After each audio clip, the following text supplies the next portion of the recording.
Hey guys, today we're going to take a look at the top 10 best new games on Steam Deck before they are released. There's all sorts of games coming in 2023, and it can be hard to keep up with them. There are a lot of great games, so stay tuned to see which one could be your next favorite. I'm starting with number 10, so let's get into it. Eiyuden Chronicle 100 Heroes. Scheduled for release in 2023, Eiyuden Chronicle 100 Heroes is the spiritual successor to Suikoden. As a Suikoden fan, I've gone through quite a famine in the past few years, but next year my patience will finally be rewarded.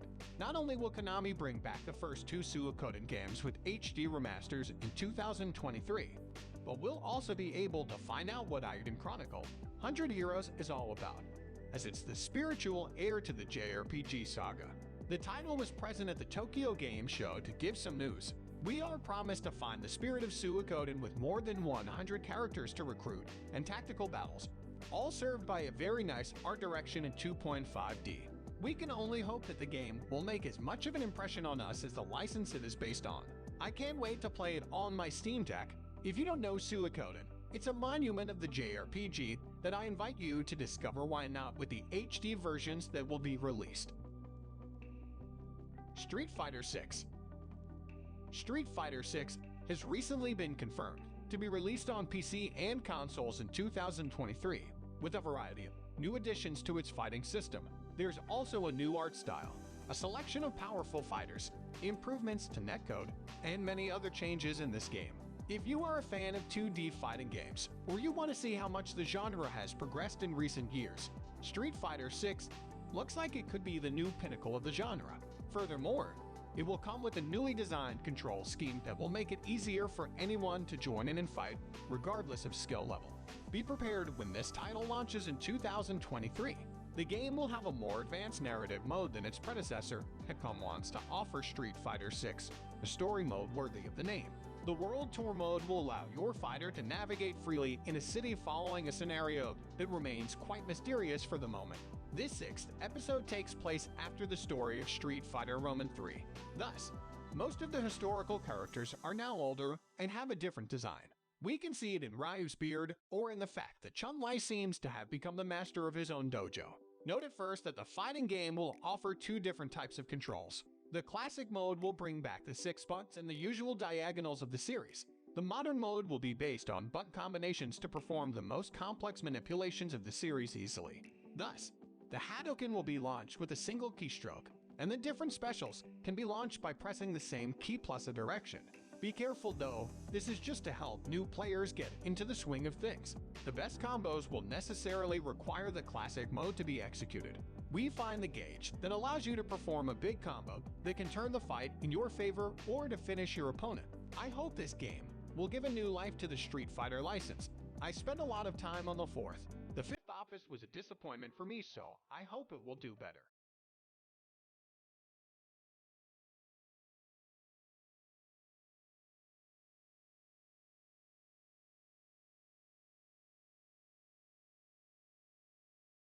Star Wars Jedi Survivor.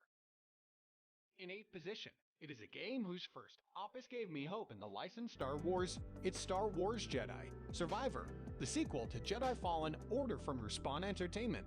This game will follow on from the events of the original story, and will likely see young Jedi Cal Kestis attempt to survive a galaxy turned hostile in the wake of Order 66, which commanded the killing of all Jedi warriors. An early trailer for the game has shown off mysterious new characters and plenty of intrigue. It's likely we'll see much more in the coming months.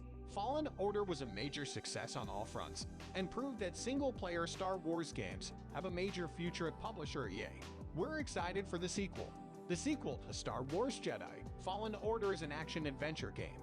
The hero of the first game, Cal Kestis, is back, albeit a little older. He is still accompanied by his faithful and adorable droid BD-1. The young Jedi who survived the purge of his order will have new adventures while trying to escape the Empire. The game seems to guarantee a darker atmosphere than the first opus. It goes without saying that the gameplay will be similar to that of Fallen Order. Little information has been communicated on this subject.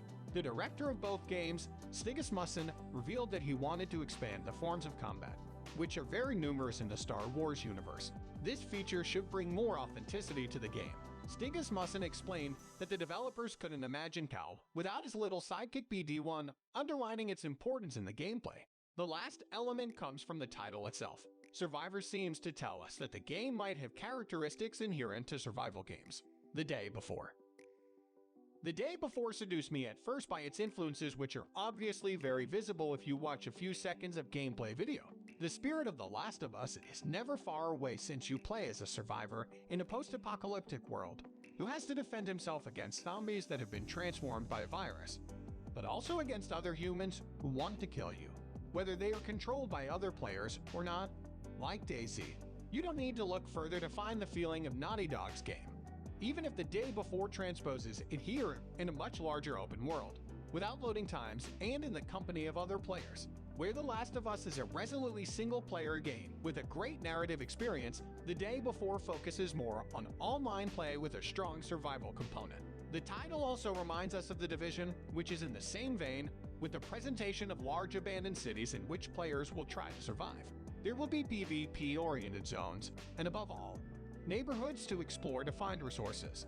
It's hard not to think of Ubisoft shooter, if only through the main illustration or the fact of walking around in post-apocalyptic cities. The Outer World 2. During the E3 2021, Microsoft and Obsidian have made official the project The Outer Worlds 2. Let's come back on this announcement and on everything we know about the game for the moment, especially on the Xbox exclusivity. While the first game was not, as the trailer indicates, there's no information about the gameplay for the moment.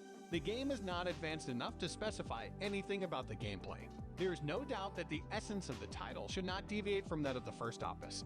We hope for gameplay improvements and innovative mechanics, but overall, the game should follow in the footsteps of its predecessor. Still focused on RPG, The Outer Worlds 2 should also be visually very beautiful. My biggest fear for this game is that we will be forced to play it on the Xbox Game Cloud with our Steam Deck, and that it will not be released on Steam. Hogwarts Legacy. It's safe to say that there are still people looking forward to this magical, animal-filled adventure. Hogwarts Legacy is the upcoming Wizarding World simulator that many have desired for years. The Harry Potter franchise's best elements appear to be included into this game, which will likely have a brand new narrative set in the formerly renowned world and magnificent magical areas to explore and creatures to befriend. Hogwarts Legacy may still be a magical moment despite its burden. We will be able to customize our avatar according to our taste, for starters. Moreover, as an apprentice wizard, we will have the possibility to attend different courses and duels.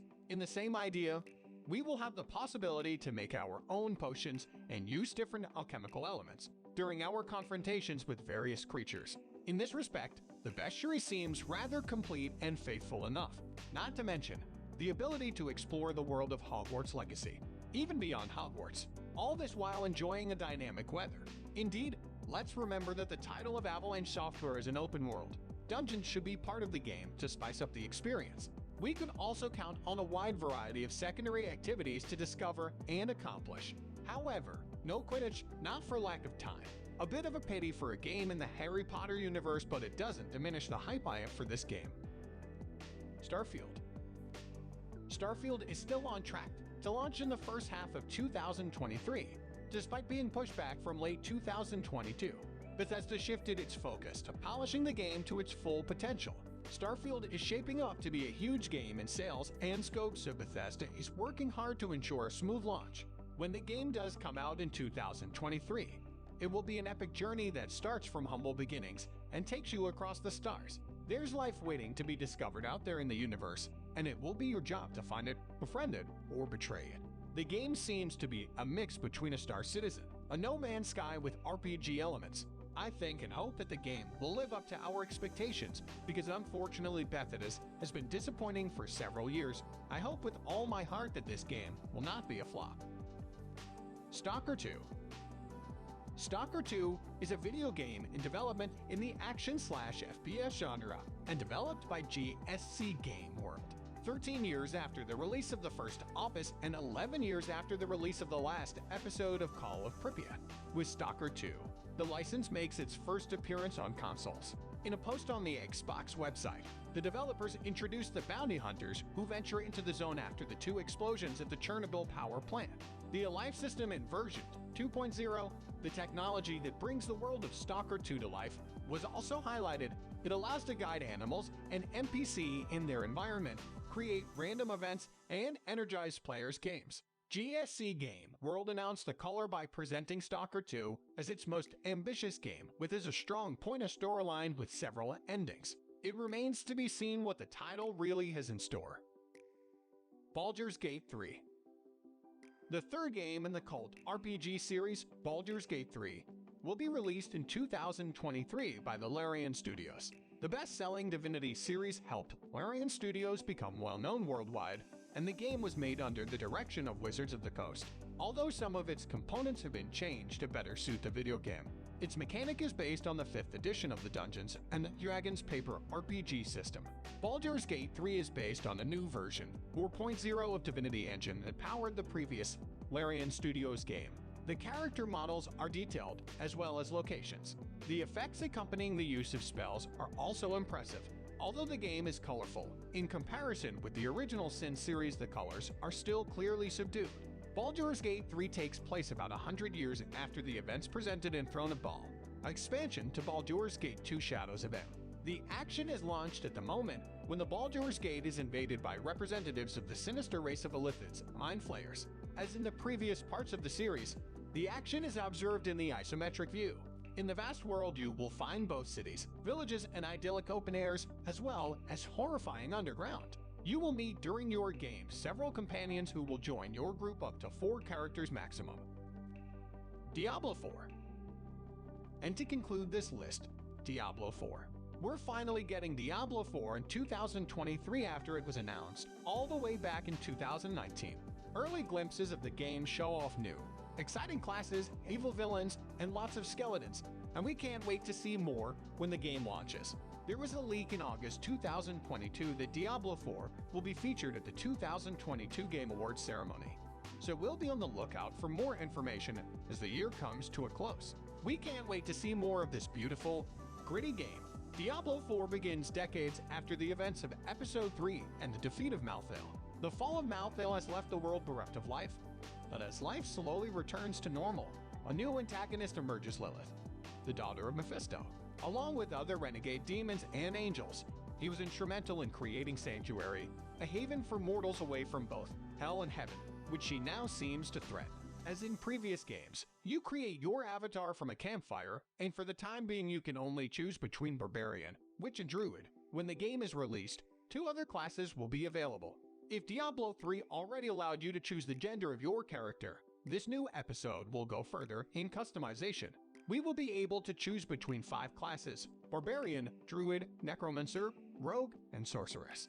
The game will be open world, which I can't wait to explore. I hope you enjoyed our list of the top 10 best new upcoming games on Steam Deck in 2023.